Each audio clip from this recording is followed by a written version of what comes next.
Hi, welcome to our channel Alpha Classmate, and today's class we are going to discussing about the lateral shift concept.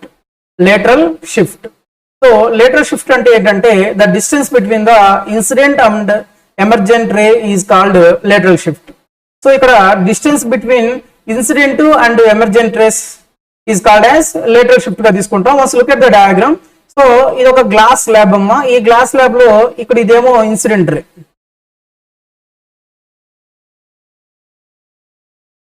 ఇదేమో incident ray and ఇది వచ్చి refracted రే. Middle లో ఉన్నది వచ్చి refracted రే, refraction జరిగింది. And again కూడా ఇక్కడ మళ్ళీ రీఫ్రాక్టెడ్ జరిగింది. ఫైనల్ గా రీఫ్రాక్ట్ అయిన ఈ రేన్ ఏమంటున్నాం అంటే ఎమర్జెంట్ రే అంటాం.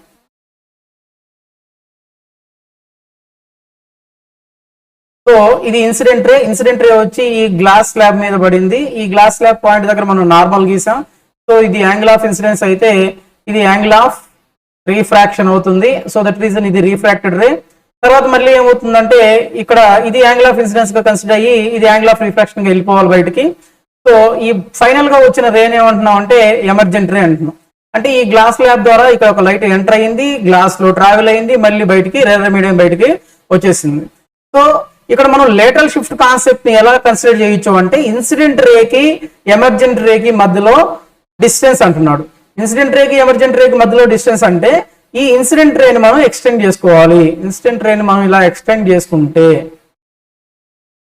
ఈ ఇన్సిడెంట్ రేకి ఈ ఎమర్జెంట్ రేకి మధ్యలో కొంత గ్యాప్ ఉంది చూసారా. అంటే ఇప్పుడు మనకి incident ray and emergent ray రెండు రేస్ ఎలా ఉన్నాయంటే ప్యారలల్ గా ఉన్నాయి. This two are parallel rays. So ఈ డయాగ్రామ్ లో చూడండి క్లియర్ గా గీస్తున్నాను. This is the incident ray. ఈ ఇన్సిడెంట్ రే ని డైరెక్ట్ ఎక్స్టెండ్ చేసేసాను. అదే విధంగా దిస్ ఈస్ ఎమర్జెంట్ రే, ఇది emergent ray and this is incident ray. ఈ రెండు రేస్ ఎలా ఉన్నాయి, ప్యారలల్ గా ఉన్నాయి. ఈ రెండు ప్యారలల్ రేస్ మధ్యలో ఉన్న ఈ డిస్టెన్స్ ని మనం ఏ విధంగా కన్సిడర్ చేసాము అంటే లేటరల్ షిఫ్ట్ అని అంటాం. అంటే ఇప్పుడు ఏదైనా మనం ఒక గ్లాస్ ల్యాబ్ తీసుకునేసి దానికి లేటరల్ షిఫ్ట్ ఎంత ఉంది అనేది మనం ఫైండ్ అవుట్ చేయొచ్చు. It is also one of the important question in 8 marks. So మనం ఇప్పుడు గ్లాస్ ల్యాబ్ యొక్క లేటరల్ షిఫ్ట్ ని ఎలా కనుక్కోవచ్చో కూడా చూద్దాం. సో మనకు క్వశ్చన్ ఎలాగా ఇస్తారో అంటే draw A glass lab diagram and explain the refraction of light through glass lab. Glass lab diagram గీసి దాని ద్వారా రీఫ్రాక్షన్ ఆఫ్ లైట్ ని ఎక్స్ప్లెయిన్ చేయమంటాడు. లేదా right the procedure of a lab activity to understand lateral shift. It is a very very important. Lateral shift lab activity అమ్మా ఇది. So చాలా important question కూడా. Lateral shift ని అర్థం చేసుకునే దానికి ఒక ల్యాబ్ యాక్టివిటీ ద్వారా ప్రూవ్ చేయండి అనేసి ఫైండ్ అవుట్ చేశాడు. లేదంటే how can you find lateral shift using glass lab. Glass lab use చేసి లేటరల్ షిఫ్ట్ ని ఎలా కనుక్కుంటావో యాక్టివిటీ ద్వారా రాయమనేసి. సో ఇక్కడ ఏమేం రాసుకుంటాము అంటే to understand lateral shift of light rays through a glass slab. So మనం ఇప్పుడు లేటరల్ షిఫ్ట్ అనే కాన్సెప్ట్ ని గ్లాస్ ల్యాబ్ యాక్టివిటీ ద్వారా ఎలా అండర్స్టాండ్ చేసుకుంటాం అనేది మనం చూస్తామని రాసాము. సో మెటీరియల్స్ రిక్వైర్డ్ వచ్చేసరికి what are the materials required for this. So material requireds are the one plank and chart paper అంటే వైట్ చార్ట్. అండ్ తర్వాత క్లాంప్స్ కావాలి, అదేవిధంగా స్కేల్ కావాలి, పెన్సిల్ కావాలి, ఒక థిన్ గ్లాస్ ల్యాబ్ తీసుకుంటాము అండ్ పిన్స్ కావాలి. ఇవన్నీ కూడా మనం లేటరల్ షిఫ్ట్ ఫైండ్ అవుట్ చేయడానికి కావాల్సిన మెటీరియల్స్ అన్నమాట. ఒక ప్లాంక్, చార్ట్ పేపర్, అదేవిధంగా clamps, scale, pencil, thin glass lab and pins, ఇవన్నీ కూడా కావాలి. సో ఇప్పుడు మనం యాక్టివిటీలోకి వెళ్దాం. ఇక్కడ ప్రొసీజర్ ఏంటంటే place a piece of chart అనే ప్లాంక్. సో ఇప్పుడు ఒక ప్లాంక్ తీసుకున్నాం. ఆ ప్లాంక్ మీద ఏం చేసామంటే వైట్ పేపర్ ని ప్లేస్ చేసాం. అంటే ఇట్లా ఒక ప్లాంక్ తీసుకున్నాం. ఈ ప్లాంక్ మీద ఏం చేసాము అంటే వైట్ పేపర్ ని ప్లేస్ చేసేసాం. వైట్ పేపర్ ని ప్లేస్ చేసిన తర్వాత ఇక్కడ క్లాంప్స్ పెట్టేసాం. వైట్ పేపర్ కదలకుండా క్లాంప్స్ అనేవి సెట్ చేసేసాం. ఈ క్లాంప్స్ సెట్ చేసిన తర్వాత దీని మీద ఒక గ్లాస్ ల్యాబ్ ని, మిడిల్ లో ఒక గ్లాస్ ల్యాబ్ ని ప్లేస్ చేసాం వైట్ పేపర్ మీద. అర్థమైందా? యాక్చువల్ గా ఇది ప్లాంక్. ఈ ప్లాంక్ పైన మొత్తం కూడా మనం వైట్ పేపర్ అతికిచ్చేసాం. వైట్ పేపర్ కదలకుండా ఏం చేసామంటే క్లాంప్స్ తో 4 సైడ్లు కూడా ఫిక్స్ చేసాం. ఫిక్స్ చేశాక మిడిల్ లో మనం గ్లాస్ ల్యాబ్ ని తీసుకున్నాం. ఈ గ్లాస్ ల్యాబ్ తీసుకున్న తర్వాత ఈ గ్లాస్ ల్యాబ్ చుట్టూ పెన్సిల్ తో బోర్డర్ లైన్స్ గీసాం. సో ఇక్కడ చూడండి, draw border line along the edges of the slab by using a pencil. So pencil తో దాని చుట్టూ గ్లాస్ ల్యాబ్ చుట్టూ లైన్ గీసాం అనుకోండి, మనకి ఏమొస్తుంది, will get a figure of rectangle. Glass lab మనకు రెక్టాంగులర్ షేప్ లో ఉంది కాబట్టి ఈ వైట్ పేపర్ మీద మనం గ్లాస్ ల్యాబ్ పెట్టేసి పెన్సిల్ తో దాని బోర్డర్స్ అన్ని గీసాం కాబట్టి మనకు ఫైనల్ గా ఫిగర్ ఏమొస్తుంది అంటే రెక్టాంగిల్ షేప్ లో ఉన్న ఫిగర్ వస్తుంది. Name the vertices of the rectangle as ABCD. అంటే ఇప్పుడు మనం దీనికి ఏమనుకుంటాను, నేను దీన్ని A అనుకుంటాను, దీన్ని B అనుకుంటాను, దీన్ని C అనుకుంటాను, దీన్ని D అనుకుంటాను. ఆ వర్టిసెస్ కి నేమ్స్ పెట్టుకోమని చెప్పాడు. ఆ నేమ్స్ ఏం తీసుకున్నాం అంటే ABCD గా తీసుకున్నాం. Name the vertices. Draw A perpendicular line at point on the longer side of the AB of the rectangle. So ఇక్కడ ఏం చేయమంటున్నాడు అంటే ఒక పర్పెండిక్యులర్ లైన్ ని డ్రా చేయాలి. ఎక్కడ పర్పెండిక్యులర్ లైన్ డ్రా చేయాలంటే AB దగ్గర. సో ఈ డయాగ్రామ్ లో చూడండి, AB అనే దగ్గర మనం ఇక్కడ ఏం చేసామంటే ఇది పర్పెండిక్యులర్ లైన్, ఈ పర్పెండిక్యులర్ లైన్ ని డ్రా చేసుకున్నాడు. పర్పెండిక్యులర్ లైన్ ని డ్రా చేసుకున్నాం. సో పర్పెండిక్యులర్ లైన్ ని డ్రా చేసుకున్నాక పర్పెండిక్యులర్ లైన్ డ్రా చేసుకున్న తర్వాత ఏం చేయాలి, now draw A line from the point of intersection. ఈ పాయింట్ ఆఫ్ ఇంటర్సెక్షన్ ఇదే కదా, ఏది ఇది AB లైన్. AB లైన్ కి ఒక నార్మల్ గీసాం, ఇవి రెండు ఒక పాయింట్ దగ్గర ఇంటర్సెక్ట్ అయ్యాయి. ఈ పాయింట్ ఆఫ్ ఇంటర్సెక్షన్ నుంచి ఈ నార్మల్ లైన్ తో ఒక 30 degrees యాంగిల్ పెట్టుకునేసి ఒక లైన్ ని మనం డ్రా చేసుకోవాల్సి వస్తుంది. ఏం చేయాలి, ఈ పాయింట్ ఆఫ్ ఇంటర్సెక్షన్ అనేది ఇది, ఈ పాయింట్ ఆఫ్ ఇంటర్సెక్షన్ దగ్గర ఏ రెండు లైన్ కి పాయింట్ ఆఫ్ ఇంటర్సెక్షన్ ఇది AB అనే లైన్ కి, అదే విధంగా నార్మల్ కి, AB కి నార్మల్ కి పాయింట్ ఆఫ్ ఇంటర్సెక్షన్. ఈ పాయింట్ ఆఫ్ ఇంటర్సెక్షన్ దగ్గర మనం ప్రొట్రాక్టర్ పెట్టేసి ఈ నార్మల్ తో 30 degrees ఉండేటట్టు ఒక ఇన్సిడెంట్ యాంగిల్ ని మనం ప్లేస్ చేసుకోవాలి. సో ప్రొట్రాక్టర్ ఇట్లా పెట్టాం అనుకోండి, ఏం చేస్తాం, ఇది 90 కదా ప్రొట్రాక్టర్ లో, 80, 70, 60కి పెట్టుకున్నాం అనుకో, 60 నుంచి 90కి ఎంత 30 degrees కదా. సో ఇక్కడ పాయింట్ పెట్టుకొని మనం ఇక్కడ లైన్ గా డ్రా చేసామంటే అప్పుడు ఏమవుతుంది, మనకు 30 degrees అనేది ఈజీగా వచ్చేస్తుంది. సో ఐ వాల్యూ ఎంత పెట్టాను అంటే 30 degrees పెట్టుకున్నాం.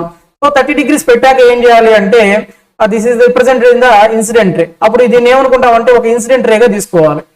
దీన్ని ఇన్సిడెంట్ రే, ఎందుకంటే యాంగిల్ ఆఫ్ ఇన్సిడెన్స్ 30 పెట్టావు కాబట్టి దిస్ ఈస్ ఇన్సిడెంట్ రే. దీన్ని ఇన్సిడెంట్ రేగా కన్సిడర్ చేస్తాను. This is incident ray. ఇది ఇన్సిడెంట్ రేగా అనుకుంటే ఈ ఇన్సిడెంట్ రే మీద 2 పిన్స్ పెడతాం. ఈ ఇన్సిడెంట్ రే మీద 2 పిన్స్, ఇక్కడ ఒక పిన్ను ప్లేస్ చేశాను. సో ఆల్రెడీ మనకు ఆ షేప్ వచ్చింది, గ్లాస్ ల్యాబ్ రిమూవ్ చేస్తున్నాం. ఏదైతే షేప్ ఉందో ABCD అనే షేప్ ఉందో, ఈ ABCD షేప్ మీద మళ్ళీ అదే గ్లాస్ ల్యాబ్ ని ఎగ్జాక్ట్ గా అదే పొజిషన్ లో ఫిట్ అయ్యేటట్టు గ్లాస్ ల్యాబ్ ని దాని పొజిషన్ లో పెట్టేయాలి. అంటే ఆల్రెడీ మనం ఏం చేస్తున్నాము, దాని మీద గ్లాస్ ల్యాబ్ ని పెట్టి దాని అవుటర్ బోర్డర్ గీస్తున్నాం కదా. అవుటర్ బోర్డర్ ని మనం ఏమనుకున్నాం, ABCD అనుకున్నాం. ABCD అని గీసిన ABCD అనేది దాని వర్టిసెస్ నేమ్స్ ఇచ్చున్నాం. తర్వాత మనం ఏం చేస్తున్నాం, గ్లాస్ ల్యాబ్ ని బయటకు తీసి పక్కన పెట్టుకున్నాం. కానీ ఇప్పుడు AB మీద ఒక పర్పెండిక్యులర్ లైన్ గీసావు, ప్రొట్రాక్టర్ తో ఒక 30 degrees యాంగిల్ పెట్టావు. 30 degrees యాంగిల్ పెట్టుకున్న తర్వాత ఇక్కడ ఒక పిన్ ని ప్లేస్ చేసుకున్నాం. మళ్ళీ తిరిగి గ్లాస్ ల్యాబ్ ని ABCD పొజిషన్ లో, అంతకుముందు ఎలా అయితే ఉందో ఎగ్జాక్ట్ గా గ్లాస్ ల్యాబ్ ని ABCD పొజిషన్ లో పెట్టాం. ABCD పొజిషన్ లో పెట్టేసి ఈ ఇన్సిడెంట్ రే మీద ఏం పెట్టినాం, 2 పిన్స్ ని ఆల్రెడీ పిన్ చేసి, ఈ 2 పిన్స్ అనే దాన్ని other side of the glass lab, అంటే ఇటువైపు నుంచి చూడాలి. మనం ఇటువైపు నుంచి చూడాలి. ఈ 2 పిన్స్ ని ఇటువైపు నుంచి అవతల వైపుకి వెళ్ళి చూడాలి. అవతల వైపుకి వెళ్ళి చూసినప్పుడు మనకి ఏమనిపిస్తాయి అంటే ఈ 2 పిన్స్ కూడా ఇక్కడ ఉన్నట్టు అనిపిస్తాయి. ఈ 2 పిన్స్ కాస్త ఇక్కడ ఉన్నట్టు. అప్పుడు మనం ఏం చేస్తాం, ఇక్కడ ఒక 2 పిన్స్ ని అంటే ఇక్కడ పెట్టిన ఈ 2 పిన్స్ యొక్క ఇమేజ్లు ఇక్కడ ఫామ్ అయినట్టు ఉంటాయమ్మా మనకు ఇక్కడ నుంచి చూస్తున్నప్పుడు. అంటే మనం ఇటువైపు నుంచి చూస్తున్నప్పుడు ఈ 2 పిన్స్ వచ్చి మనకు ఇక్కడ ఉన్నట్టు అనిపిస్తాయి. వీటి యొక్క ఇమేజెస్ అనేవి ఇక్కడ ఉన్నట్టు అనిపిస్తాయి.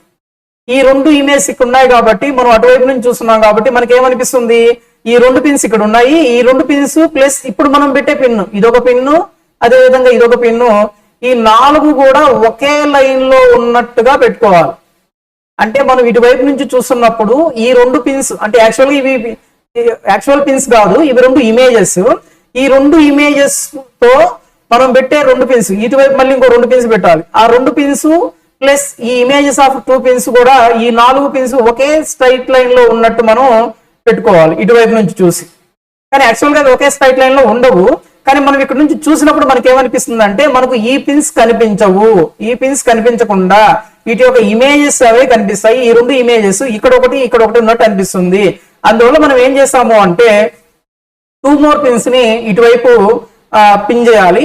ఆ పిన్ చేసే 2 పిన్స్ ఈ ఇమేజెస్ కూడా ఒకే స్ట్రైట్ లైన్ లో ఉండేటట్టుగా మనం ఇక్కడ పిన్ చేసుకోవడం జరుగుతుంది. సో వన్స్ అక్కడ పిన్ చేసిన తర్వాత మళ్ళీ ఈ గ్లాస్ స్లాబ్ ని తీసేయాలి. We can remove the glass slab from the ABCD position నుంచి గ్లాస్ స్లాబ్ ని తీసేసి ఎక్కడైతే మనం పిన్స్ పెట్టామో పిన్స్ పెట్టిన దగ్గర ఏం చేయాలి, పిన్స్ పెట్టిన దగ్గర నుంచి ఇక్కడ ఒక లైన్ ని డ్రా చేసుకోవాలి.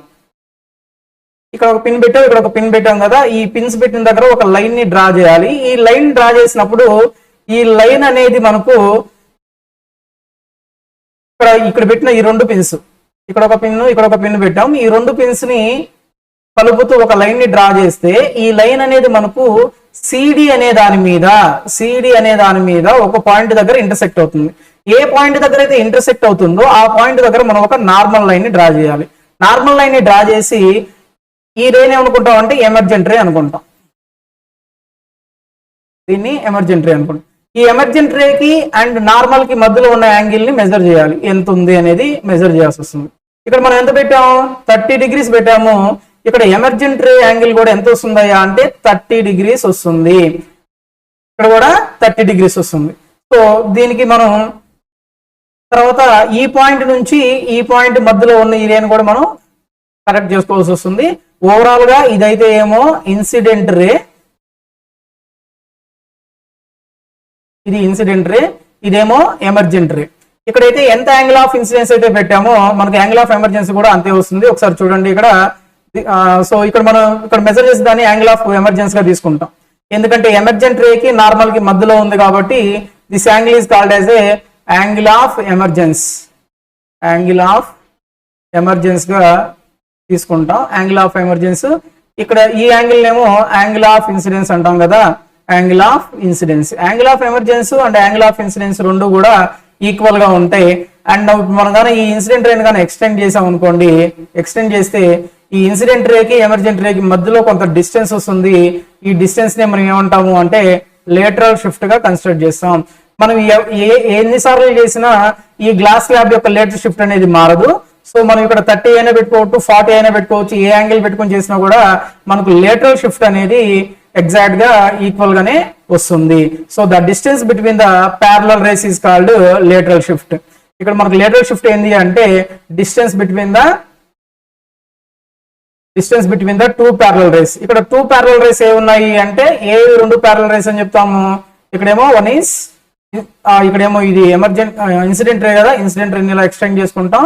ఈ ఎక్స్టెండ్ చేసుకున్న ఇన్సిడెంట్ రేకి అండ్ ఎమర్జెంట్ రేకి మధ్యలో ఉన్న డిస్టెన్స్ ని మనం ఇక్కడ లేటరల్ షిఫ్ట్ గా కన్సిడర్ చేసుకుంటాం. And this is called angle of emergence and this called angle of incidence. Angle of incidence 30 ఉందనుకోండి, యాంగిల్ ఆఫ్ ఎమర్జెన్సీ కూడా 30 ఉండాలి. యాంగిల్ ఆఫ్ ఇన్సిడెన్స్ 40 ఉందనుకోండి, యాంగిల్ ఆఫ్ ఎమర్జెన్సీ కూడా 40 ఉండాలి. అంటే these two angles are equal. Angle of incidence అదే విధంగా angle of emergence both are equal.